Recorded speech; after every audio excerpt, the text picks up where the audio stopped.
This is 7 News at 6. Good evening. Tonight, investigators with the National Transportation Safety Board are in South Carolina looking for answers in the latest Amtrak train crash. 2 people were killed and more than 100 others were sent to area hospitals with injuries. Here's what we know. It happened around 2:30 in the morning in the town of Casey, about 10 miles south of Columbia. The New York to Miami train with 139 passengers rammed into an unmanned CSX train.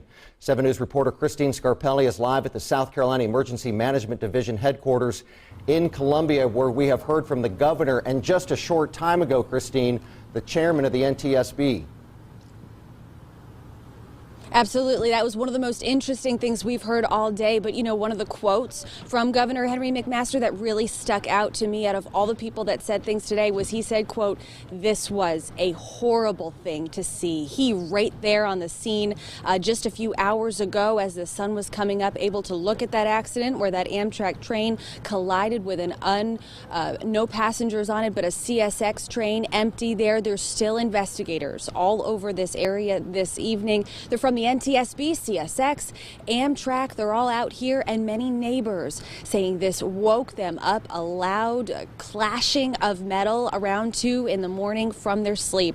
Let's get you to that video. This is what our photographer saw as they arrived on the scene. Their cameras catching those tracks you see there. You can see even with a little bit more light that train in the distance, media being kept far away from the scene for safety. And then a lot of those people we're talking about, those investigators, people coming in for cleanup. And of course, that investigation, emergency responders say that call came in around 2:34 in the morning. And we can talk about that response. Lexington County deputies coming around 2:39. So just minutes after. We heard from the governor, 147 people on that Amtrak train, 139 of them passengers, 8 of them Amtrak workers. We're talking about 2 victims this evening as well. One of them, the conductor, 36-year-old Michael Sella of Florida, and an engineer, 54-year-old Michael Kemp from Savannah, Georgia. Also, Ben, you mentioned around 4 o'clock, we heard from the chairman of the NTSB, Robert Somalt. He said that train was going south from New York Penn Station to Miami. This happens once a day, so normal activity. That train was on the main line.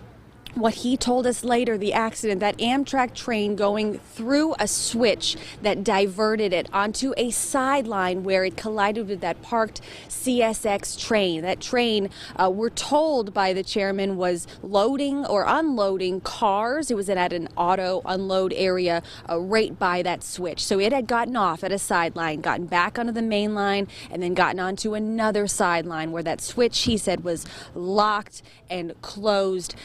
Right now, the NTSB looking to determine why that Amtrak train ended up on that sideline, able to collide with that empty CSX train. Let's go ahead and listen now to what the chairman had to say about the scene he saw.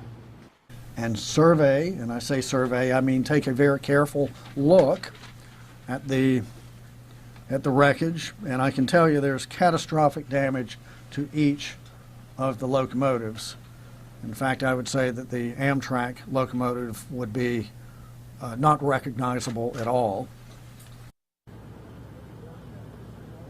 Okay, a couple of other things you're going to want to listen for. We're hearing from the NTSB, the chairman, talking about positive train control. It's technology that's supposed to be installed on those CSX owned and maintained lines by the end of the year. The chairman also saying that that technology could have prevented accidents like this. We're also waiting for a couple of things from the scene, event recorders from that train that the chairman says could help in this investigation and looking at what happened right before that crash. I'd like to talk a little bit about response too. That was one of the things that I saw talking to neighbors that live just hundreds of feet, yards even from where that accident happened. I'm going to bring in someone from Lexington County Public Information Office. We're so glad to have you, Adam Myrick, here this evening because you can tell us about that response. Those neighbors telling me that they saw flashing lights just minutes after they heard that crashing, the metal clanking together. Can you tell us about that response? And we're hearing it was quick. Was that because of maybe training that you guys have been through to react to things like this? Certainly. We train for these type situations, and the Casey Department of Public Safety was actually first on the scene, soon after followed by us. fire department, EMS, and numerous other agencies, not just from Lexington County, but from surrounding counties and other organizations and agencies helping us out. It is all about training because we do train for this. We know each other, and we've got a situation where we know their capabilities. They know how we can help us. We can help them in these situations, and it is about training and knowing how to respond when there are a lot of people hurt and a lot of people need help. Exactly. The people that you just mentioned, we're hearing neighbors saying that they heard people talking, screaming in many cases. So I think training like that helps assure in some cases that you guys are ready to respond to this. We appreciate you tonight for being here. Thank you so much. Ben, we'll send it back to you. We are going to be here in Columbia as, again, this investigation continues. NTSB telling us that it could be a year before this investigation is closed and wrapped up. Back to you. Christine Scarpelli live in West Columbia, South Carolina tonight. Thanks so much. Tonight we are hearing from a passenger who was on the train. This is Derek Pettaway, who was sleeping at the time of the crash.